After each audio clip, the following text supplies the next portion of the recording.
Building fires can affect everyone. There's little or no warning, and it can all happen so very quickly. Simply, a poor electrical connection is all it takes, and rarely do we know this is happening until it's too late. These days, many types of electrical fires are successfully prevented by equipment installed to protect it from taking place. These safeguards are found in our electrical distribution boards. However, there is one very subtle cause which has to date enjoyed no means of prevention, and it is called the high resistance connection or joint. Well, that is until now. What you are about to see is a simple and quite amazing demonstration of how this unique and new to the world Australian innovation works. It simply uses a tiny but very clever component which is placed within these devices at the factory of manufacture, which works with another protective switch, which is probably already installed in most distribution boxes, the RCBO, sometimes called a safety switch. Most electrical fire risks stem from poor or loose connections in plugs and sockets on the power circuits, also from the switches within the distribution boards feeding them. As lighting is invariably quite low powered, the risk of fire from these circuits is low. However, because there are always far more plugs and sockets than anything else in a building, as well as many connections in the distribution boards feeding them, this is where there is greater and well-proven danger. In the videos, we'll demonstrate very simply, firstly the component working itself when it is not installed in the sockets or switches. We'll then show what can happen if there is no thermal activator fitted inside the socket or switch. And finally, we'll reveal how much safer these accessories are when the PIP component is embedded. Here we quite intentionally demonstrate the internationally unique value of PIP, or pre-ignition protection technology. We're specifically demonstrating using an Australian and New Zealand power socket outlet. The fact that sockets often overheat is commonly recognised, and for this demonstration we have used a supposedly thermal protected socket outlet, as you can see on the right hand side. Using a standard socket in this case will not have made any difference to this demonstration. You'll note the ordinary double socket on the left has been loaded with 2 plugs. The left-hand plug feeds a 2 kilowatt or 8 amp hot air blower, and the other to a 2 kilowatt fan heater. The test rig has power supplied through the RCBO, or safety switch, as it's commonly known. The special thermal socket on the right-hand side, although not being used, has a high resistance connection fault inside. As the wiring from the right socket goes on to feed the left socket, the large load will have an effect on the connections, as you'll see. Even if the socket becomes overheated and automatically isolates its own 2 plug outlets, the fact is this thermally protected socket could still very easily catch fire. The bad connection in the rear of the socket will continue to fester, eventually causing a fire.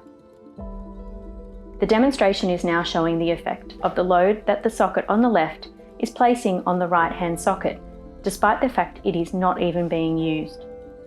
The dangerous thermal situation you are now witnessing is purely because this wiring accessory demo is not PIP equipped.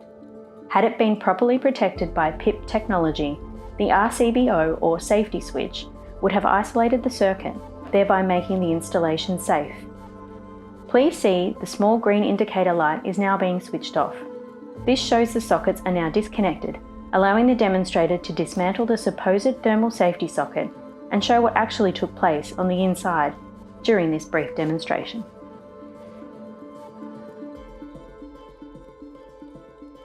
Here can be seen what happens to the trip if this component or its surroundings become hotter than 85 degrees Celsius. 85 degrees Celsius is not hot enough for anything to catch fire, but it's far too hot to be working properly, and it's on its way to becoming far worse. Therefore, it simply cuts the power to that circuit, removing all risk. Furthermore, it will not permit the trip to be switched back on until the dangerous socket has been replaced and the wiring repaired by an electrician. This is a very simple and self-explanatory video demonstration of which we've used a heat gun to provide the high temperature.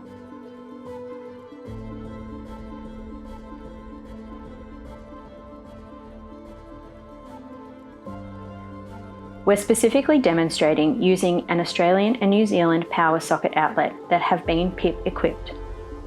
Electrical sockets overheating is a commonly recognised and dangerous issue known as high resistance connections or high resistance joints. In this demonstration, a bad connection is present in the right-hand socket even though it otherwise has nothing plugged into it. The left-hand socket has been loaded with a 2 kW or 8 amp air blower on one plug and a 2 kW fan heater on the other. There is no faulty high resistance connection inside the left-hand socket anywhere. However, it is being fed via the unused right-hand socket where there is a fault inside.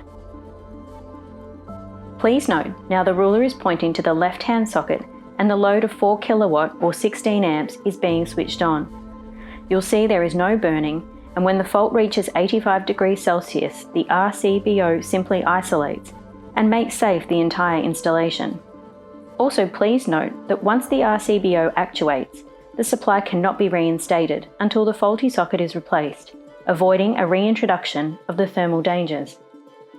To protect your home or business from these very common high-resistance connections and to reduce the chance of electrical fire, you can simply replace your existing power points with a PIP-equipped power point and ensure you have a working RCD or RCBO, both known as a safety switch. Are your electrical accessories PIP-equipped? Modern electrical regulations worldwide favour and mandate the use of safety switches, such as RCBOs these days. With these already widely being present in most up-to-date distribution boards, and with the same device along with this single small component and nothing else required to so obviously reduce massively the fire risks associated with bad connections, why wouldn't anyone wish to obtain and have fitted these types of protected electrical accessories? With the take-up of accessories embedded with PIP or pre-ignition prevention technology raising the level of the RCBO's virtue from preventing electric shocks to also preventing a very common cause of fire, why not remove an entire level of unnecessary risk so simply?